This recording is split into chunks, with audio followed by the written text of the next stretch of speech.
নমস্কাৰ বন্ধু বান্ধৱীসকল, কি খবৰ বাৰু আপোনালোকৰ? ভালে আছেনে? আশা কৰোঁ সকলো ভালে কুশলে আছে আৰু মই ভালে আছোঁ বৰ্তমান। আজি বনাবলৈ লৈছোঁ বাহু মাছৰ লগত জহা ভোলৰ আঞ্জা আৰু এয়া কেৰাহীখন পাতি ল'লোঁ। মিঠাতেল মাছ ফ্ৰাই কৰা তাত আছিলেই আৰু এক্সট্ৰাকৈ নিলোঁ। এয়া মাছখিনি মই ধুনীয়াকৈ ভাজি ল'লোঁ। মাছ ভজাটো আপোনালোকক নেদেখুৱালোঁ। এইফালে মই এয়া জহা ভোল আৰু ডাঙৰ চাইজৰ আলু এটা কাটি লৈছোঁ, এটা পিঁয়াজ কাটি লৈছোঁ আৰু এয়া মই অকণমান পানী তিয়াই থৈ দিছোঁ এনে কৰি। এতিয়া এয়া তেলখিনিতে মই পিঁয়াজখিনি ধুনীয়াকৈ দি লৈছোঁ আৰু এয়া ধুনীয়াকৈ মই ভাজি আছোঁ অলপমান ৰঙচুৱা পৰালৈকে। তাৰপিছতে মই জহা ভোলখিনি তাতে দি দিম আৰু লাহেকৈ। আপোনালোকে বাৰু এবাৰ ভোল খাইছেনে জনাবচোন এটা কমেণ্ট কৰি পেলাই।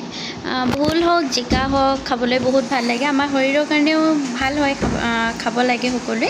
আৰু এয়া ভোলখিনি মই দি দিছোঁ। পিঁয়াজখিনি মোৰ ৰঙচুৱা ধুনীয়াকৈ হৈ গ'ল। এয়া মই ভোল দুটা লৈছিলোঁ আৰু ডাঙৰ চাইজৰ আলু এটা লৈছিলোঁ। এয়া মই অলপমান বেছি মিহিও কৰা নাই, অকণমান ডাঙৰ ডাঙৰকৈ কাটি পেলাই এয়া ভাজি আছোঁ। যিহেতু ভোলৰ পৰা বহুত বেছি পানী ওলায়, ভোল হওক জিকা হওক ধুন্দুলি হওক এনেকুৱা পাচলিবিলাকৰ পৰা বহুত বেছি পানী ওলায়। এয়া মই ধুনীয়াকৈ ভাজি আছোঁ। এতিয়া মই ইয়াতে অকণমান নিজৰ জোখ অনুযায়ী নিমখ দি দিছোঁ। যিহেতু মোৰ পাচলিখিনি বেছি নাছিলে, আমাৰ দুজন মানুহৰ কাৰণে আৰামত হৈ যাব, সেইকাৰণে নিমখো বেছি দিয়া নাই, অলপমান নিজৰ জোখ অনুযায়ী দি লৈছোঁ আৰু হালধি অকণমান দি দিছোঁ। আপোনালোকে নিজৰ জোখ অনুযায়ী ধুনীয়াকৈ দি ল'ব। আৰু এতিয়া মই ধুনীয়াকৈ সকলোখিনি পুনৰ মই মিহলাই দিছোঁ। এয়া মই চব্জিখিনি ভাজি আছোঁ। পানী ওলাবলৈ আৰম্ভ কৰিছে, দেখিছে আপোনালোকে, দেখিছেনে? এয়া পানী খুব ওলাইছে। এতিয়া মই ইয়াতে অকণমান নহৰু খুন্দি পেলাই দি দিছোঁ। বেছি নহয়, 5 ফুটামান দিছোঁ, বেছি নাই দিয়া, অকণমান এয়া নহৰু খুন্দি পেলাই দি দিছোঁ। আৰু নহৰু দিলে ফ্লেভাৰটো অলপমান ভাল লাগে, সেইটো কাৰণে দিওঁ মই নহৰুটো। আৰু মোৰ চব্জিখিনি প্ৰায় ভজা হৈছেগৈ। এতিয়া মই দুটা কেঁচা জলকীয়া দুফাল দুফাল কৰি তেনেকৈ দি দিছোঁ। অকণমান জ্বলা জ্বলা হ'লেও খাবলৈ ভালেই লাগিব। এই জলকীয়াখিনি আচলতে কেঁচাকৈ খাবলৈ একেবাৰে জ্বলা নাই, কিন্তু চব্জি দিলে অকণমান জ্বলা হয়। কেঁচাকৈ খালে মানে অকণো জ্বলা নাপাওঁ মই। এয়া মই কথা পাতি থাকোঁতে এয়া পানীও দি দিলোঁ। পানী মই 1 গিলাচ আৰু আধা দিছিলোঁ। অলপমান উতলাব লাগিব ভালকৈ। আপোনালোকে নিজৰ জোখ অনুযায়ী পানী দি ল'ব।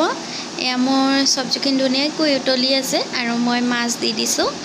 এয়া মাছখিনি মই ধুনীয়াকৈ ইয়াতে দি দিছোঁ। এয়া বাহু মাছ হয়, আপোনালোকে যিকোনো ধৰণৰ মাছ দি বনাব, সকলোৱে জানেই বনাবলৈ।